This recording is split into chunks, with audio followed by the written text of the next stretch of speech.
Hi, my name is Dr. Yvette Lu. I'm a family physician, and I've been getting a lot of questions about the novel coronavirus or COVID-19, so I thought I'd take a few moments today to sit down and answer some of those questions. Now, guidelines and information are changing very rapidly, so it's important to remember that some of the information in this video may become out of date. Today's date is March 21st, 2020.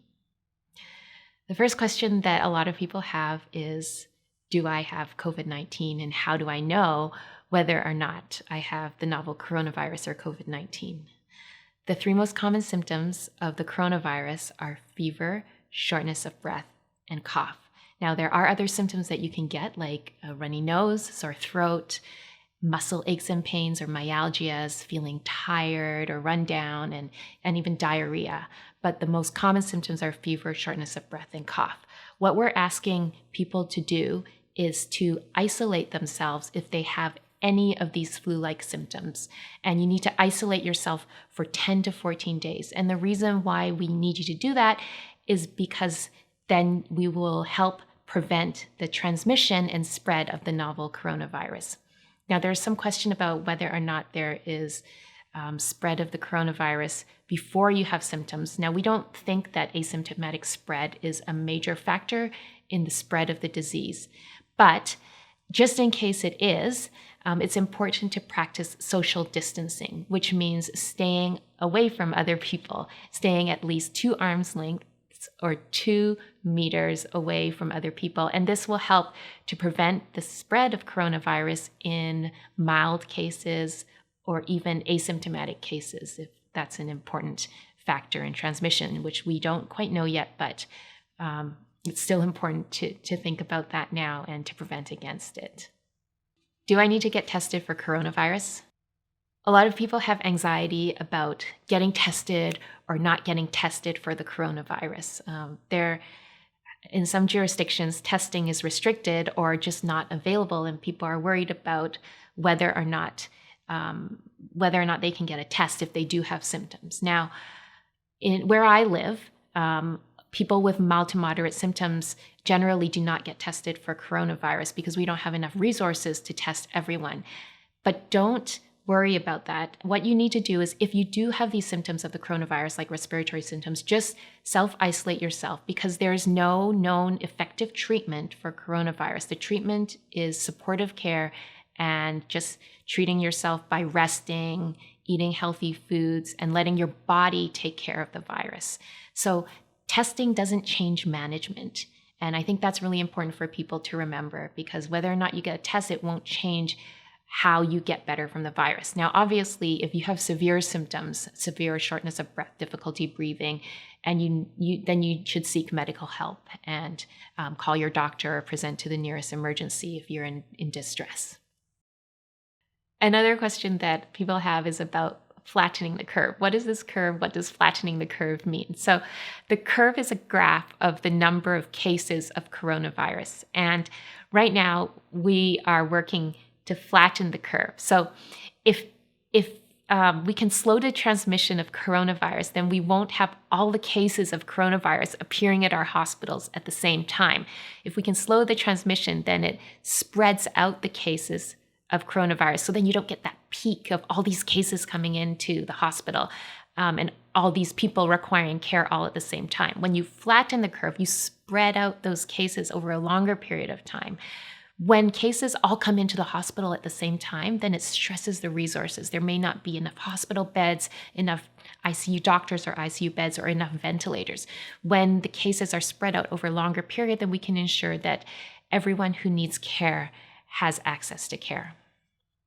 Another question that people have is how is the coronavirus transmitted, and can it live on surfaces? So the coronavirus is transmitted most often through respiratory droplets, so little droplets that come out of our nose and mouth when we cough or sneeze. And these droplets can fly a short distances through the air, but they're not thought to fly further than 2 meters, which is why we have the 2 meters of social distancing.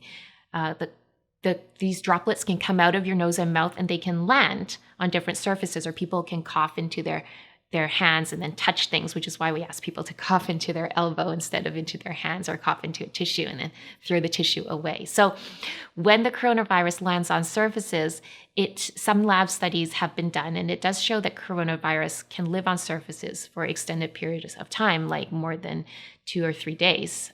So that's why it's important that you always wash your hands with soap and water for at least 20 seconds, or use hand sanitizer after touching surfaces like elevator buttons or door handles, or different things that other people might touch.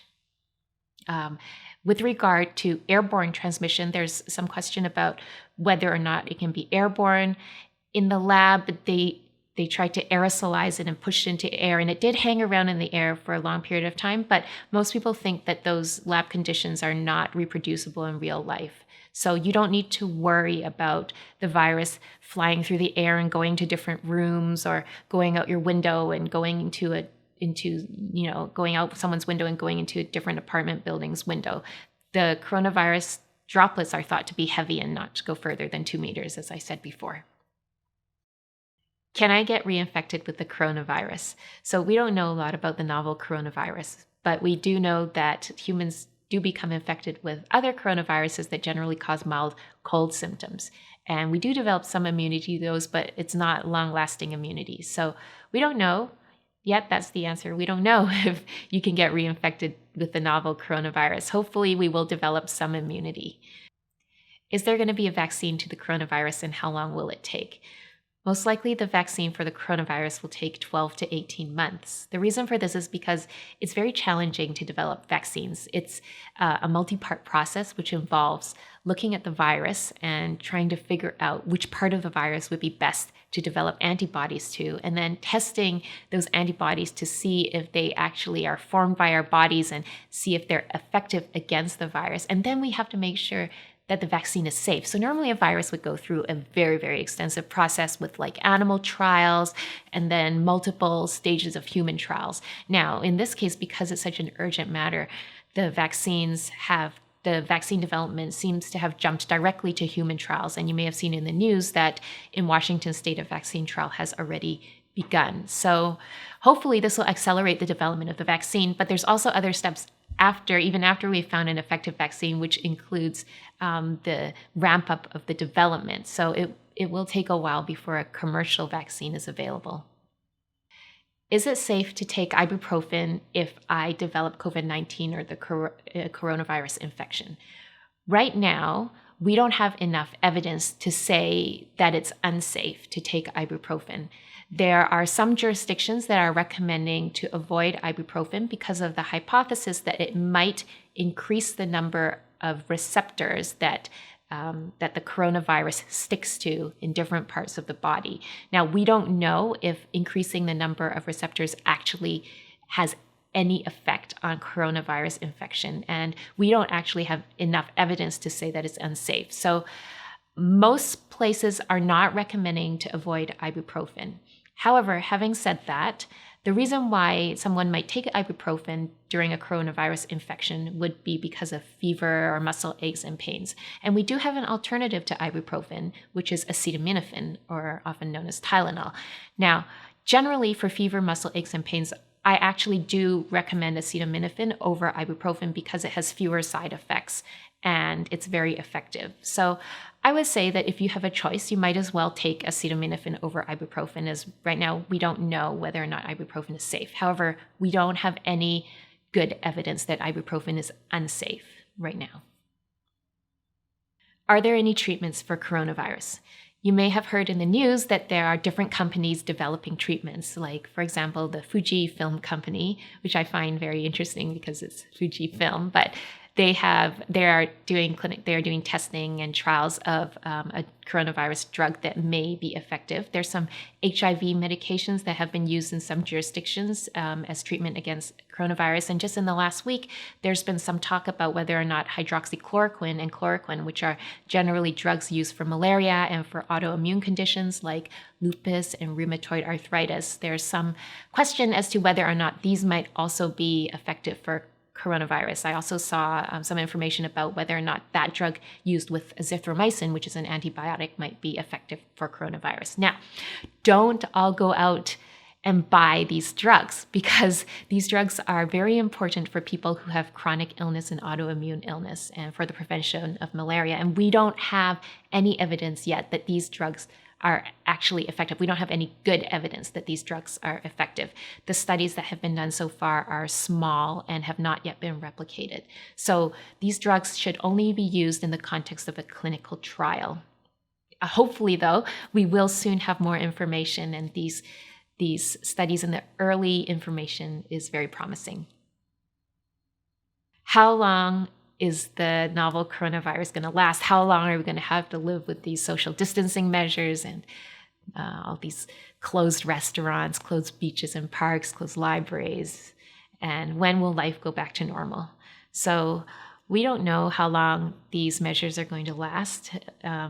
Everything is changing so rapidly.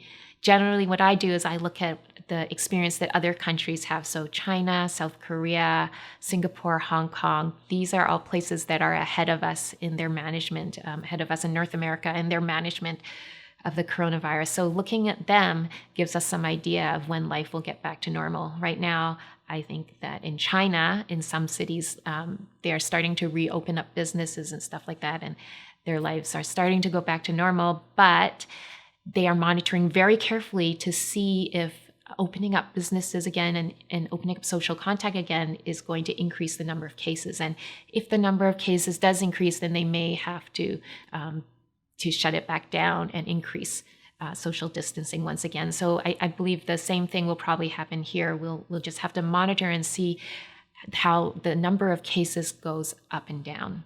And hopefully, once we have a vaccine, then when more people have herd immunity, when there are more people who are immune to the virus, then the spread of the virus will slow and we can get back to normal life. But this is an ongoing process, and there will be ongoing updates with regard to this. What can I do now to protect myself from the coronavirus? So the most important thing you need to do is to wash your hands with soap and water for 20 seconds, and to use hand sanitizer if you don't have access to soap and water. This is an effective way to prevent yourself from getting the coronavirus. Now, the second thing you need to do is practice social distancing, because this will slow the spread of coronavirus. This will allow our hospitals to be able to handle the burden of disease that we get. And this will allow us to protect the most vulnerable in our population, because even if you don't get a bad case of coronavirus, someone else that you spread it to might. There are certain high-risk groups, people who are older, especially people who are over the age of 80, people who have high blood pressure, diabetes, chronic lung conditions, chronic heart conditions, people who are immunosuppressed or on immunosuppressive medications. These are all people who are at higher risk of coronavirus. And you might accidentally, even if you don't have a bad case yourself, you might accidentally spread it to them, and nobody wants that to happen. The other thing is I'm seeing a lot of people who sort of have a casual attitude about coronavirus, like, oh, I have a healthy immune system. Even if I get it, I'm sure I'll be fine. And yes, that's true. First of all, not all people who have healthy immune systems have mild cases. We do see young people who are otherwise healthy who have serious cases of coronavirus. Yes, it's not as common as people who are high risk, but people who are healthy can get very sick. So it's important to still protect yourself from getting the illness. And second of all, even if, as I said before, even if you have a mild case, you can spread it to someone who might have a serious case. Another thing that's very important right now is taking care of yourself. You may be feeling all sorts of emotions, anger, sadness, feeling overwhelmed, anxiety. People with pre-existing mental health conditions or pre-existing mood disorders like anxiety and depression may be feeling all those symptoms acting up again. So self-care is really important. Taking care of yourself, doing all the things that you would normally do to keep yourself healthy, doing exercise, eating healthy foods, cutting down on things like smoking and alcohol, doing things that help your mood like mindfulness, exercises and meditation, doing things like writing in your journal. We know that journal writing can help with anxiety and stress. Writing gratitude lists. There's been studies that show that writing down 3 things that you're grateful for, even just once a week, can improve your mood. And my mom likes to tell me to think of 3 things that I'm grateful for every day. And And I find that when I do it, I do notice that my mood increases. So all these little things, reaching out to your friends and family virtually on phone or on the internet to maintain social contact, even though we're social distancing, all these things can help. There's so many online resources and tools. Many arts organizations have put shows and information online. You can watch the orchestra online. You can watch plays and films online now.